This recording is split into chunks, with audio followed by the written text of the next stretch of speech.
relationship with school. And when I was in 3rd grade, it was because I loved school supplies. Nothing better than the smell of a gum eraser or cracking open that new box of crayons. And don't even get me started on the Elmer's glue. But I hated math, didn't like math. Well, now I'm a teacher, and I'm really fortunate to be able to work with young people like Kyle, who will be part of the next generation of teachers. I've been teaching since 1984, and I still get very excited at the beginning of the year about school supplies. And now I'm a department chair, and I have a budget. Don't tell them I said that. I still love the school supplies, and there are still some things about schools that I don't like, especially those things that get in the way of a child's experience and that get in the way of learning. I'm a teacher candidate, and I also have a love-hate relationship with school, but clearly enough to love it to do it for the rest of my career. And as a teacher candidate, it is my hope that I can instill a democratic citizenship mindset into the students that I will teach for years to come. One of the things that I currently hate about schooling, and I'm going to show a slide here, and I just want you to say out loud what you think it is. Will you do that?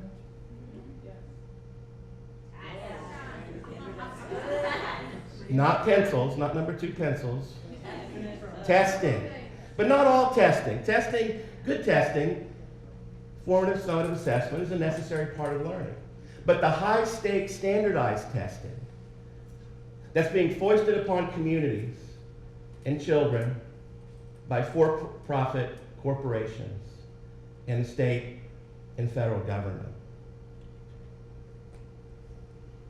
These numbers represent the number of tests that right now in the United States students take between pre-kindergarten and 12th grade. 112. Other countries that typically do better than us on assessments take 3. So as one scholar put it, if we could test our way to excellence, we would be the most excellent country in the world. But that's just not how it works. To be sure, many parents in New York are catching on that something's not quite right with all of the testing, and they're beginning to opt out. In fact, New York State has the highest number of opt-outs in the country. Hey, go New York, am I right?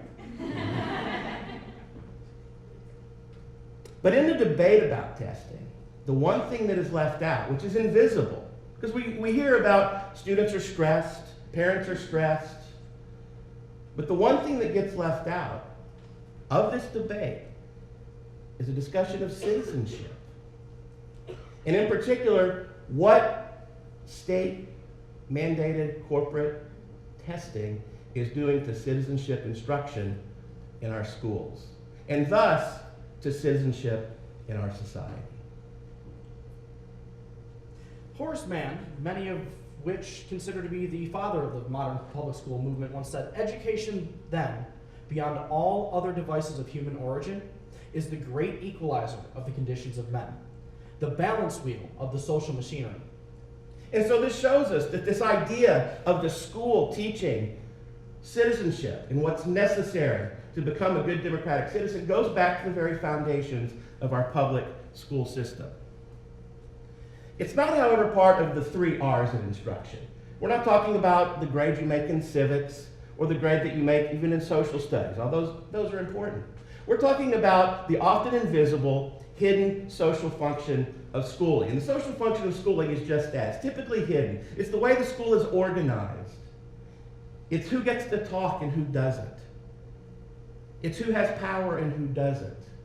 It's all of the lessons that are implicit in the organization and running of the institution. And these lessons are deeply ingrained in us by the time we are 12th graders and we leave school and go out into society. It's important at this point to talk about at least 2 different kinds of citizenship, however. There's what we call passive citizenship, which tends to be a little authoritarian, a little bit about rules, a little bit about standardization and sameness. And then there is more of an active or participatory citizenship, which is really more in line with democratic values because it teaches students to ask questions. It tells them that, in fact, there might even be more than one right answer to some questions. It also tells them that multiple perspectives are important.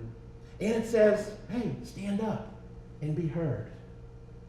So when we think about these two different kinds of citizenship, and we look at what's happening in classrooms because of high-stakes standardized testing, what we see is that the active democratic citizenship pedagogies and ways of doing things are being shut down, are being undermined by the testing. Because students are sitting quietly, being told there's one right answer, and it's very rule-bound. I'm reminded of the time I was a high school teacher in Walled Lake, Michigan, and I had a colleague, an English teacher, and video cameras were kind of just coming out, and they were getting smaller so you could use them, and schools were getting them.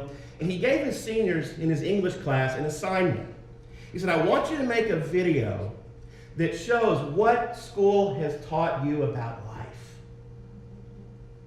All right?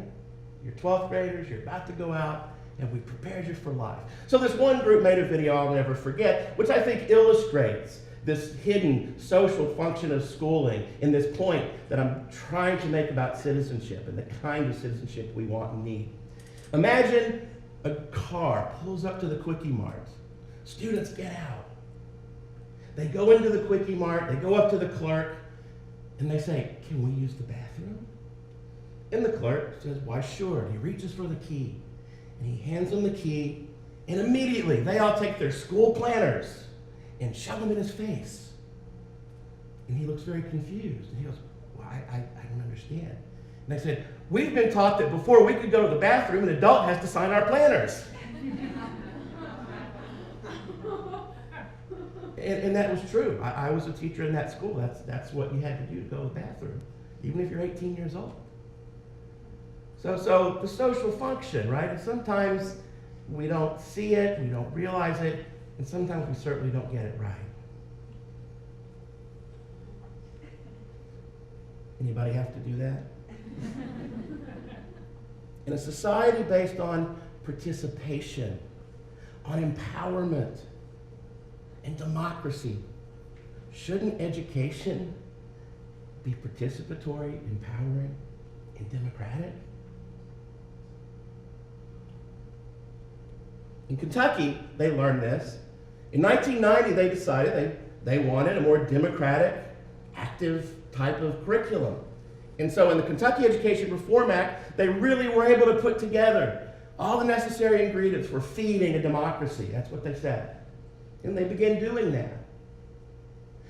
If you talk to them today, though, what has happened since 1990 is not pretty. Standardized testing has become the norm. And all of those innovative, empowering, inquiry-based, critical thinking kinds of approaches that empowered teachers and empowered students have been replaced. They've been pushed out because of the testing and teaching to the test and the concerns that, are our test grades high enough? Will we get in trouble with the government? Will we be put on a list if we don't do well? The local schools, the parents, the teachers, it was all power pushed away from them and toward the corporation and the state and the federal government. Now, recently, I've become very interested in book banning and censorship within schools, especially within textbooks. And I think it's safe to say that as Americans, we pride ourselves on the democratic nature of our society. But as an education major, hearing about some of these practices that are put in place in the classroom makes me question that exact philosophy. How can an institution who preaches such authoritarian practices teach us anything about democratic citizenship? In history, some of the most authoritarian regimes have had very strict censorship rules on the literature and the knowledge that their citizens can have. So why is this a problem? Because this kind of censorship offers a jaded knowledge of the past of our country.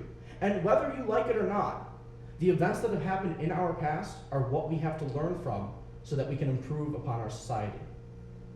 And this hasn't been happening just recently either. Since 1980, there have been special interest groups approaching superintendents and talking to them and hoping that the issues that they find are too sensitive or too controversial for our students to learn about, they hope that that will be taken into account so that they can be taken out of our textbooks. Think about that. Free and uncensored literature and knowledge for the next generation of students breeds a type of independent thinking that is deadly to authoritarian regimes. Authoritarian regimes would like to suppress that knowledge, and so that we can only view our homeland in the best light possible. Behind me, you can see some of the books that are examples from the 2017 banned book list. And the crusade against messages in books has recently reignited in a school district in Mississippi who has challenged the ideas of Harper Lee's To Kill a Mockingbird, a book that I assume most of us have read at some point in our lives. Their reasoning behind it is that the racist language that was used throughout the entire book was making some students uncomfortable, which is fair. However, this is the reality that we live in. This was the norm in the past. And to learn from our mistakes, we have to accept that, and accept that the ideas and the words that were used 30, 40, 50 years ago, they happened. There is a difference, however, between challenging a book and banning a book. A banning takes it completely out of libraries and out of the hands of students, but challenging it just says that you disagree with the ideas and the messages of the book. Exposing our students to challenge books and uncensoring our textbooks is an incredible way for students to become motivated to learn about more about these topics so that they can be the positive societal change that we need to see. We live in a politically correct world. And in 1992, this was already starting to be discovered. A book was written called What Johnny Shouldn't Read, something that, just for researching for this talk, I found and became very interested in. And the author quotes this, and I thought this was one of the most important quotes that I could find. Textbooks are not being written for a well-rounded knowledge of the subject that the students are studying. They are instead being written to avoid controversy. Think about that. We are teaching our students to avoid conflict and avoid controversy through the censorship of their knowledge. And in order to breed positive societal change and a democratic ideal into the next generation of students, we need to stop that, because not everything has to be politically correct. Educational philosopher John Dewey said, education is not preparation for life, education is life. If living in a democratic society is committed to human rights creates well-being, and if people learn primarily based on the people and the environment that surrounds them, and if culture is transmitted from one generation to another, and I'm going to leave you with this, then